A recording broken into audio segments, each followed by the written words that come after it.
Hello and welcome back. I am Melody Ann, your host, and this is Author Nation Interviews. Today we are talking about how your values set your book apart. Have you heard of community-based publishing? If you have a book in you, Author Nation will sit down and help you with the roadmap. And once you have the roadmap, you can join the community and get the structure, the knowledge, the accountability, the motivation to execute the plan and get your book published. Join the 3% of people who have a published book. It is a wonderful group to belong to. So grab our planning checklist. It is at authornation.online. It is also scrolling past you right now, and it's in the description.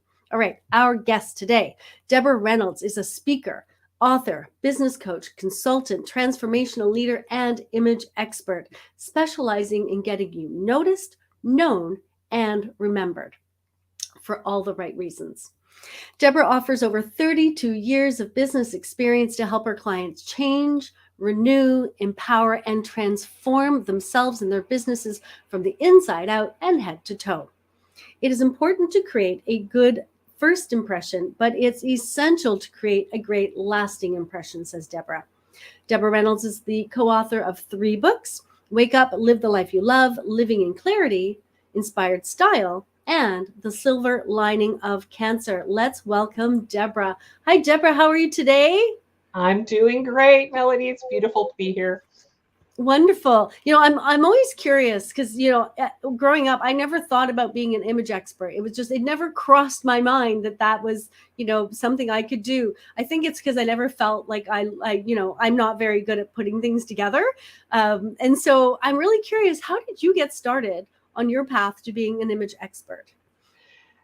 Okay, that's kind of a little bit of an interesting story. So initially, I was a federal government employee, and I worked for immigration. I was an immigration investigator. And my dad took me aside on Valentine's Day, and he presented me with this lovely gift, which I'm sure you have all heard of, which is Napoleon Hill's book, Think and Grow Rich. And he said, you need to start a business of your own, something else to fall back on. It was great advice. So when I went through the book, the idea that I came up with was I wanted to be a makeup artist initially, and actually became a makeup artist. And I focused on working with brides. So what I had noticed was when I was working with the brides, when they would have a clean face and I'd be putting the makeup on, I was noticing their beauty without the makeup, and I was noticing the beauty after the makeup. The interesting thing that they had within themselves was this feeling that they weren't beautiful. And one of the books at that time that I was reading was Maxwell Maltz's book, Psycho-Cybernetics, the plastic surgeon who would make somebody over, and then they realized that when they were looking in the mirror afterwards, they never felt beautiful. And that feeling of confidence, that feeling of being beautiful, of I'm enough, that is an internal thought process and feeling. It really has nothing to do with the appearance component. But it intrigued me so much that I was doing further reading, and mindset, spirituality was always something that I was, from the age of 17 onwards, I was deeply interested in. So the makeup artistry evolved into wardrobe and dress and grooming. And I loved that part of, as an image expert, changing somebody's image of themselves by changing their physical appearance. But I realized both were important. You had to not only change the physical appearance, but you also had to change the inside, their confidence, their self-esteem, how they viewed themselves, their thought processes, how they would manage their emotions and their feelings. And this, I'm a lifelong learner by nature, like you, Melody. I mean, I love the idea of taking courses and reading books and implementation. And the idea of being an expert really means that I wanted to excel in this industry, because the more that I learned, the more that I realized how much I didn't know. And it's kind of that competitive nature inside of me, where if I'm going to do something and it is something that I love to do, I really want to excel at it and want to be exceptional at it. And so I've devoted my life, because image, when you talk about image, it covers so many different facets. It's just not the makeup. It's just not the wardrobe. And it is more than sort of how somebody feels about themselves in terms of confidence or self-esteem. There are so many other facets that come into play to make that all come to fruition, so that you show up as this confident person. And so that's how it evolved. That's the process. I love that. So what I hear you saying is image starts on the inside, not Yeah. the outside, right? So, and Yeah. I think that's really, really important. I just want to mention hello from Moreno has said hello from Port Mudio. So thank you, Moreno, for joining us today. I really appreciate you being here. So one thing you said, and it was in your intro, right? It's important to create a good first impression. And we always talk about, create a good first impression, but it's essential, you say, to create a great lasting impression. So what do you mean by that when you say that? Thank you for asking that, because the traditional industry of image consulting and personal growth and development, and whenever we network or we meet people, there's always that initial engagement and the shaking of the hands and what we call that first impression. But what I had done was a 3-year study when I was traveling throughout North America speaking. I was meeting people, intentionally meeting people, to find out more about them and who they were and what they were about. But before I would meet them, I would watch them and observe them and notice how they were behaving. And I would form an opinion or judgment about them in my own mind, thinking, how can I read this person? And, what is it about them, that their body language, their behavior, facial expression, the way they're groomed and dressed, how much can I know about them from that specifically? And what I realized is 95% of the time I was wrong. So I tell people to ignore the first impressions and actually take the time to get to know the person and to delve more deeply into who that human being is, what they're, what they're about, what their values are, their characteristics, what is important to them, what do they appreciate, what are their skill sets, what do they have to offer. And when we take that time to get to know another human being, we're actually allowing them to kind of show up and to expand who they are. And in that process, we have greater appreciation for who that individual is. So I tell people, ignore the first impressions, get to know people, and understand that in that conversation, there's going to be this great lasting impression that takes place, where you think, I remember this conversation about this person. Wow, what an amazing human being. But we cheat ourselves when we close off the opportunity to get to know another human being by only focusing on the first impression, like the weak handshake, for instance, or even maybe the way that they were groomed or dressed. We make this assumption about the person. And I got to tell you, in most cases, we're wrong. 95% of the time, we're wrong about that. Yeah.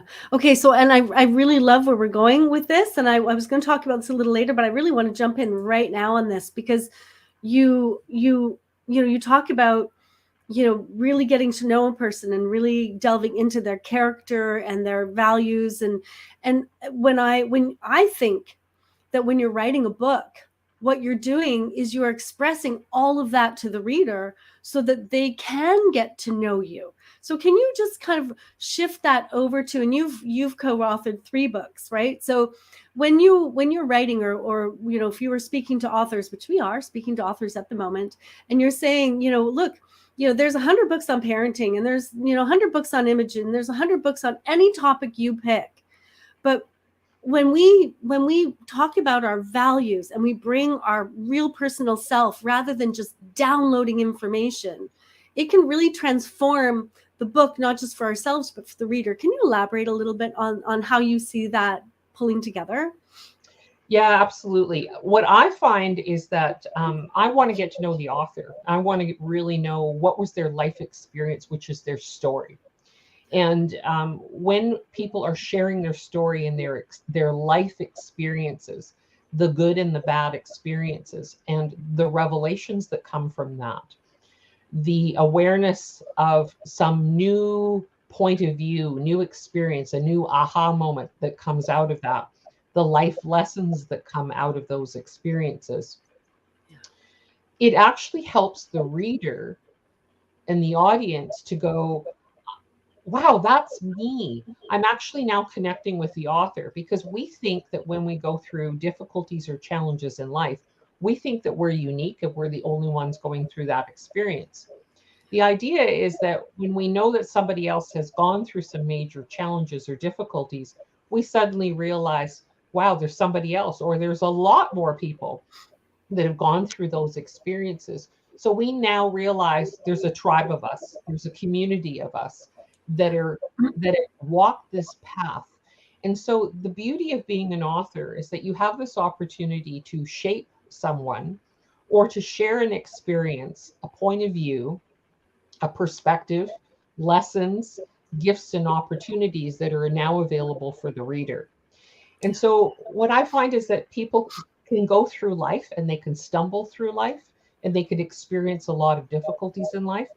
However, if I'm picking a book off of a shelf because this person has walked this path before and they can help me navigate this path with more ease and flow and cut the timeline for me, help me to walk that path quicker, faster, easier, to get through the other side while still learning the lessons, but without all the exceptional pain.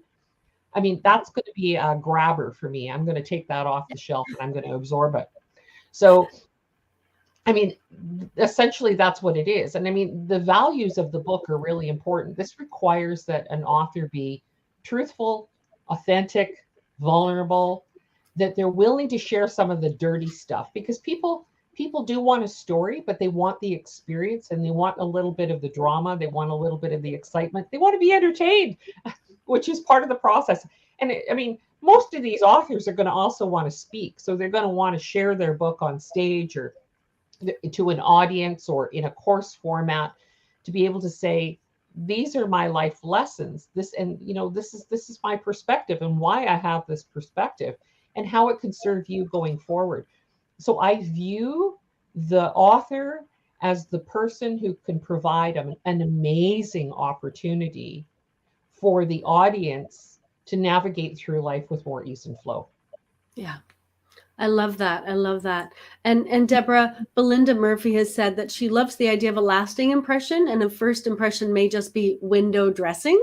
And Yes. I really liked how she said that. Thanks, Belinda, for the comment and joining us today. So, in today's world, a lot of people get noticed for a lot of different reasons, and they're not always the right reasons. I'm not saying that we're doing things that are wrong necessarily, but a lot of people put cute kitten things on Facebook and Instagram to get noticed, but that doesn't get them noticed for what they really want to be noticed for, right? Their book, their business, and whatnot. So what are some of the roadblocks that you see, or people are facing in today's world when they're trying to get noticed for the right reasons, when we're living in this noisy world? That is an interesting question, because the roadblocks that I view are predominantly mindset pieces, where we're very fixed in our perspective about how we see the world. And so we are stuck and we don't have this ability to move into this growth mindset where we have all these other possibilities available to us. So when I talk about the mindset piece, I'm talking about they're thinking that they don't have anything of value to say. And so they decide they want to be silly, but they're actually not thinking about the impact of what it is that they're doing and how it is impacting other people. Now, listen, that is how we attach meanings to things. So Right. how an experience impacts you and how it impacts me is going to be entirely different, because you and I view things differently and our values may be a little bit different. But essentially, if you're fixed in your mindset, you're stuck and you're sabotaging yourself. You're not actually moving forward. So the whole idea of being noticed for the right reasons is that it's a growth opportunity for you to grow, and as the author, to grow and evolve. But it is this opportunity for the audience to grow and evolve as a human being, and to be able to serve community better when they're moving forward. So there are other things that I think perception of self is a roadblock. If you don't view yourself as being an entirely confident person, that you're afraid in the process of writing the book, you're thinking, I don't know if anybody's going to like what I'm writing and who's going to read it, and it's really not worthwhile. So your own confidence and your own self-esteem, your own image, your own appearance and perspective, and even how you think whether you think you're an intelligent person or not, whether you have this sense of self-worth and that you are enough. All these things come into play to stopping you to really get out there and to really get seen, to get noticed, known, and remembered for all the right reasons. So we could stop ourselves through fear of rejection, a fear of failure, a fear of maybe being excluded and being shut out of a group or a community because we have a specific perspective, or even because we simply want to voice it. So this really boils down to being super comfortable with who you are and going, I'm going to pursue this avenue in my life. I'm going to share it with people. But if they don't want to come along and they don't like it, that's okay with me. I'm still going to move forward. And I'm not going to compromise who I am because of that. Yeah. And I think that's, for me, that's the key. When I see people out there who won't compromise who they are, I respect that. Whether I have the same values as them or not, I can respect the integrity, right? I can whether we agree or not, respecting someone's integrity for me is really important. And so I think that's an important piece. In a book, for example, lasts forever. So whatever you're putting into your book, expect that to be here in 10 years. And not to say that we don't grow and we don't change. We do, and our ideas change, and we're allowed to change our minds, but that we are, at least at the time of writing, we are being really considerate of who we are, our own integrity, and how we're putting those words in. And you've talked about, using your past and using your present and using that image to move forward and create a future for ourselves. Can you talk about that in terms of, an author writing a book? We're taking our stories, we're putting in our past and our present, yet we're creating a future for ourselves and our readers. Yeah, definitely. So we're talking about three different sort of elements or parts of life, which is past, present, and future. I mean, really what we're living present. We're always living present. So anytime we're focusing on the past, we're actually regurgitating memories with that. So the past is gone. I mean, we can't deal with it anymore. However, it seems to come up a lot when we have not worked through things, or we're feeling that we're stuck, or we feel that we've been wronged, or we've attached meaning and negative emotions like anger, sadness, fear, hurt, and guilt, shame to different events or circumstances in life. And then we come up with these limiting beliefs, such as I'm not deserving, I'm not enough. Who am I to be seen as an author? Who am I to be seen on stage presenting my book and sharing my book? And then what happens is we have this element of shutting ourselves down and going, I don't think anybody wants to hear what I have to say. And so that element of pushing aside the limiting beliefs or eliminating them, quieting them, allows us now to take all the limiting decisions that we have made from those limiting beliefs and turn it into something extraordinary. So the idea of the past and present helping to create the future, we're talking about past are the past experiences that we've had where we've attached, I like this, I don't like this is good, this is bad. And that meaning now is the meaning that we attach to it has feelings and emotions attached to it. So the idea of creating your future, I think it's good to revisit the past and go, what do I know about what's happening right now? Do I have any experiences in my life that could be related to what I'm going through right now? And then pulling from that and saying, okay, is there a different perspective that I could have? And often revisiting past events, going, I might have been young when that happened, but now in my current age, what is my perspective now? And what meaning do I want to attach to it that is going to serve me? So when we step into the future is an opportunity for us to visualize and really use our imagination to create. We are naturally creative human beings. I mean, this is why people are writing books. I mean, they are wanting to create something, put it onto paper and into print for other people to consume. Yeah. So the idea of being able to visualize and seeing the future is really important. So knowing that we can create whatever it is that we want if we have the right mindset, if we have learned to manage our emotions more effectively, we can absolutely recreate a new future from the present, because every action that we take in the current moment affects the future. Every Yeah. belief system that we have in the current moment, whether Yeah. we took it from the past, in the moment right now, what we are saying, what we are doing, what we are believing, what we are thinking creates the future.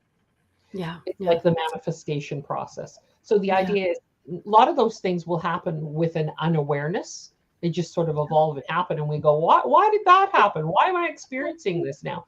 Yeah. Because it is based on your belief system and meaning that you've attached to things, and the words that you're using and what you're saying in your own head, rather than being present and aware and then creating something with real intention and awareness behind it. Yeah, yeah. No, I really love what you just said. Like, there's just so much to unpack. We don't have time to unpack it all, but there's just so much to unpack there. I'll just make like one. I'll just refer to one bit. You talked a little bit about the past, the present, and the future, and even if in the past you weren't, you feel guilt or you feel shame or something negative in your past, you can still, and what I call them threads or strings, you can still go back and find something positive. And so I use an approach with authors sometimes called the narrative approach, where we go back and we look at things and then learn, oh, I'm bad there, and but you resisted it there, or you did this here. And what happens if we pull that thread? What if we pull that thread through the story? What happens then? What if we pull that thread into the present and then into the future? How does that change things? And so I talk about pulling strings or threads through the story, or finding them in the past to pull them into the present to undo those negative stories so that we find those pieces. So that was so beautiful. Thank you, Deborah. That was really lovely. And I just want to say that you are now online live with LinkedIn Live. Has really liked what Belinda said, right? The window dressing is very cool. And of course, Belinda has acknowledged that. So we have this lovely conversation going on in the comments. Thank you guys for interacting with each other. I love it when we have people, communicating and connecting. All right, Deborah, let's start talking about image and mindset, because this is one of the things you said earlier, and I do want to unpack a couple of things. So how does your image, whether your internal image or your external image, tie into your mindset? Yeah, that's a beautiful question. So let's look at the word image. So image actually comes from the Greek word imagio, which means I am. So we've heard of the I am statements. I am talented, gifted, creative, confident. And when we write our affirmations and we speak out our affirmations or declare who it is that we are.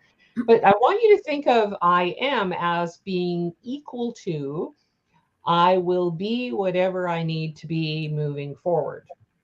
And so I will be whatever I need to be to get the job done, to finish the book, to get the results that I want, to be able to market the book, to have the experience that I want to have, to be able to deal with and to manage the situation that I'm currently in right now. And so this becomes really important. I mean, I'm not just giving you airy fairy stuff. We're talking about a Greek term, I am, and then the Hebrew interpretation, which is I will be whatever I need to be. So this is going back thousands and thousands of years from an interpretation. So you need to define, if you want a certain experience or a certain result, you need to think, who do I need to be to have that particular result? And I share this really amazing story of when I met my husband. Before I met him, I actually wrote down a very detailed list of what I wanted to have in a partner. And I got very, very specific and very detailed. And at one point, I took the list home to my parents and I said, this is the type of partner I'm looking for in life. And I read out the list, and they both just kind of looked at each other at the table and they said, I think you're going to have to lower your standards, Debbie. And I kind of laughed, and I just kind of paused and I looked at them and I went, I don't think so. But on my drive home that evening, I had about a 3-mile drive to get home. I was driving home and I was thinking, I have this epiphany. I thought, okay, I don't want to lower my standards. So who do I need to become to attract this person into my life? And it was such a revelation. I mean, really, I've been with my husband now for, over 30 years now. So the idea is, this is an important thing for you to think about as an author when you're writing, is that, and when you're sharing your information, is that when you're writing your book, but I want you to think about the end result. You are a published author, you are a popular author, you are a best-selling author, and people now are wanting you to speak on stage, and they're inviting you into companies and businesses to share information about the book, or you're creating your online program, or doing live workshops and programs on the book content. The idea is, who do you need to be to have that kind of result in your life? And you need to give real thought to that, because that's the fast process, the fast step to getting the results that you want, because that awareness of who you need to be and how you need to show up will define that I need to refine some of these skill sets and these habits, these behaviors inside of me, so that I can move very quickly towards the goal that I want to have. So this is really leveraging your mind and the position of where your mind is set at. So how you present yourself physically, mentally, spiritually, emotionally, but it's also habitually how you're presenting yourself with your habits and your behaviors, so that you have a more evolved human being. Yeah, yeah. And I love what you're saying about, as when I work with clients, we talk about what their goals are, right? How does this fit into your life? How does this fit into the business? And often, it's like, I want to be the expert. I don't feel like one. Okay, so what do you need to do? What kind of research do you need to do? What do you need to do to become the person who can write the book that solidifies the fact that you are the expert? And that's what you're talking about, right? That whole, who do I need to be? Who do I need to grow into to get, to have the husband I want, or, run the business I want, or write the book I want? And I think that's a really powerful thing, because we often feel like we're not in control of who we become. Things, I think a lot of us feel like we're, in the ocean and there are waves and we're being tossed about, and that's the image we have of ourselves and the story we have about ourselves. And I think in the end that might just be a value, right? Yeah, it can be. And I mean, when you're talking about whether we're an expert at something, I have a couple different definitions of how I view an expert. I figure if you have experience in an area and you've been doing it for 10 years, you're an expert. If you've been living and breathing it for that 10-year process, you're an expert at it. If you have read like at least 30 books on the subject, you're an expert at it. So the idea where somebody says I'm an expert, but they have nothing to back it up, doesn't have salt or weight to it. The other thing is, just because somebody happens to be really from an educational point of view, if they happen to have a PhD, people think, they got a PhD, they're an expert. Not necessarily if they haven't actually done the work in the field and they haven't actually worked on anything tangibly. It's like somebody being promoted to higher levels of a company. And they think, they're senior in that company, they must know what they're talking about. Not necessarily, because a lot of people get promoted, but they have no idea how to do the job. Yes. So, I mean, the idea of being an expert is, do you have hands-on experience, and can you speak to that directly because you've worked with it? That is an important distinction to make there. Yeah. No, well said. And that a book is an opportunity, part of the opportunity of becoming, who you want to be, the expert, or whoever that happens to be. So let's talk a little bit about defining our values and making sure they show up in our book. Right. So the values, I mean, I have a list of values that I give my clients when they're working with me to go through that. And here's how I look at this. You have your personal values, and then you have the values that would be in your career or in your business or the company values. So I'm going to show how this would show up in sort of different areas of your life. So we have these standards by which we live our lives. And these standards are usually behaviors. So what happens is you have these personal values, and then you go in and you work for a company or an organization, or you create a business, and the business has its values, particularly if it's growing and developing and has lots of employees. It almost takes a life of its own on. Now what happens is, if you are, for example, somebody who is working within a company, but your values and the company's values do not come together beautifully, we have this. Yes. We have conflict. And there's often an inner conflict, and people can feel it. And I know that the audience, they could relate to this because they could be in an environment, whether it's in a job, in a business, in a group, or in a community, and they go, I just don't like the conversation here. I just don't like the discussions. I don't like the dynamics. I don't like how things are being done. I don't like the integrity level, where people have like how they define those values of what is important to them, like loyalty, commitment, integrity, trust, those sorts of things. So what happens is when they don't like something and they're annoyed by something, or it angers them or upsets them, that is a value that has conflict with what's going on around them. And so the idea is, this is important for you as an individual. I always start with this with my clients. For the values part of it is, who are you? How are you living your life with consistency?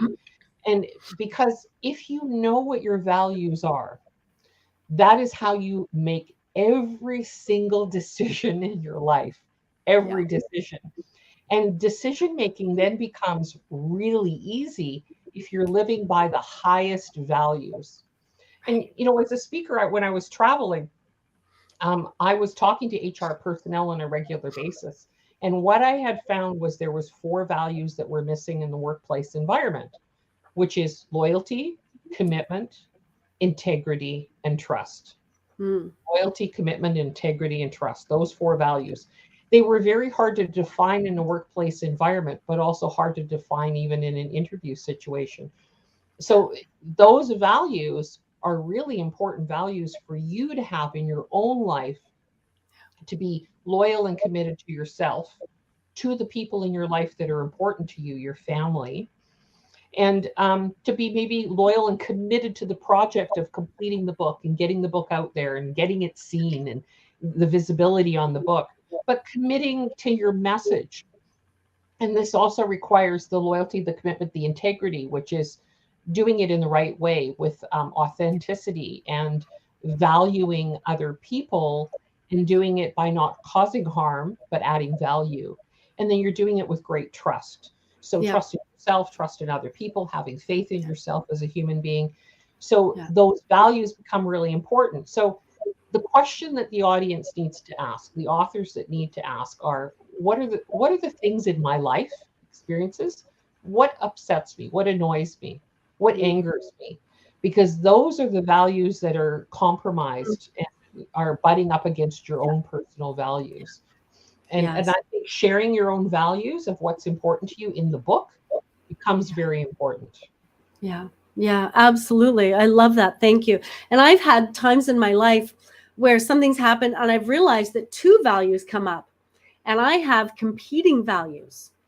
And you have to choose. It's like, okay, so which value is actually a priority in this moment, at this time, in this situation? And that can be really, really challenging. And Belinda has just said, who are you when no one is looking? That is such a good question. And that's when your values come out, when nobody's looking, who are you and how are you behaving? But in your book, people are looking.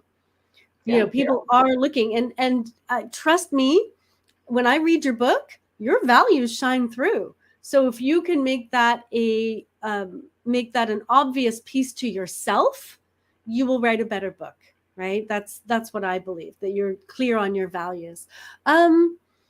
So do you have any kind of final comments on all of this and how authors can pull this together for their books? When you were talking about your values shining through, I wanted to say that when you're writing, it does reflect your character. So you really need to think about who you are as a person as you're writing the book. And it's the perception of how it could be received. You can't always control how other people are going to see you. So there's 2 things that I'd like to leave the audience. Number 1 is, if you choose to be offended by what other people say because somebody may not like the book or do a great book review on you, if you choose to be offended and you choose to criticize, you are closing off, you're actually shutting off the opportunity to build a relationship with another human being. And so I would say, write the book with a place of, the intention is not to offend and not to be offended by other people, not to criticize, so that you can open up the opportunity to have these really great discussions about the book that you're writing. I think that's really important. Yeah. Thank you so much. That is really, really important. But before we go, and I just want to wrap up because what you do is so interesting, and I really love everything you do. And so I'm so curious what you're working on for 2023. What's coming up? What do you have in your pocket, Deborah? Oh, you know what? Business is always evolving. So obviously product development and creating some online programs, but I have this fabulous 5-day challenge that I'm running right now, which is You Are Getting Noticed challenge. And people could find that on my Facebook profile, and they could privately message me and say, hey, I want to be part of this challenge. And because I think that's really important. People are wanting to be seen, but there's a fear element that comes around that. And they're scared. They're like, what are people going to be thinking about me? And I'm not sure about, how I feel about that, and making myself so vulnerable. And so we're going to help you to evolve and to grow and develop from within, so that you are visible for all the right reasons and not for the wrong reasons. And so that you feel great about yourself, but it's an opportunity for you to really boost your self-image and your self-confidence. Yeah, I think this is really important. I know before I was doing live shows, I was terrified to be seen, right? I didn't even, there has been a time in my life, and not a lot of people know this because people, oh, you're so natural on camera. There was a time in my life many years ago that I didn't even want you to take my photograph. That's how much I didn't want to be seen. And so, if you're out there and that's how you feel, I promise you can get over that. And this challenge will be one step towards that. Thank you, Deborah. Now, you also have a image Kickstarter, and it's at DeborahReynolds.com/Kickstart. Can you tell us just a little bit about that as well? Beautiful. Thank you. So that's the 9 keys to getting noticed, known, and remembered. And it's quite a lengthy ebook that I'm giving you there, and an opportunity for you to communicate with me. We're talking about defining your image and being aware of first impressions and really listening to your instincts, cultivating a positive attitude, developing yourself, and a number of other keys. So it's a really important document. I've taken a lot of time and energy to write it, to give some really great value to you, and to give the opportunity for you to think about your own personal image and how that is reflected outwardly. Thank you. And it's incredibly important. I know that, as I said earlier at the beginning, I would have never thought to be an image expert, right? I've never really, honestly, when I go shopping, I go to store and I say to the person, can you put an outfit together for me? Because I have no idea what I'm doing. So that's my image secret, is I just go to stores where the people are really good at helping me put things together if I need a professional look, because that's not my thing, apparently. So thank you, Deborah. One last thing I want to say about that is that it has nothing to do with what's trendy in the fashion world. I got to tell you, this is about you showing up as a unique person and dressing for your body and for your personality. It's a very unique process that I take my clients through just for that alone too. But I mean, certainly a fun process. Yeah, no, exactly. And I think that, in the end, I usually land up with something that does suit my personality, because, I try to go to stores where they want to get to know you and try to figure out what you're looking for. But I always just need that help to put something together, because I don't feel, even at my age, I don't feel very competent in that. So, Deborah, thank you so much for coming today. I really appreciated it. Now, I know you did say that people can get a hold of you on your Facebook page. And they can get your Kickstarter at DeborahReynolds.com/Kickstart. That's also in the description. If people want to reach out, what's the best way for them to reach out to you? Perfect. So the website, DeborahReynolds.com. My Facebook profile is there, and the LinkedIn profile as well. So that's an opportunity where you can message me privately on LinkedIn and Facebook. And the beautiful thing is, I got it on my phone, so I could see you right away when you message me. So it's a great opportunity for us to connect. Love technology. Thank you, Deborah. And Belinda and everyone else, Belinda says, great stuff, Deborah. So thank you so much. People have really enjoyed that. Thank you, Belinda, and everyone else for joining us today. Thank you. Author Nation is here to provide you with your path from idea to published book. So join the community and learn what it is like to be around like-minded professionals. And you can find our community at authornation.community. Now, next week, we were going to be speaking to Sherry Koffelt. about implementing systems, because you know that you need systems so that you can get back to doing what you love doing, which is to write. I'll see you then.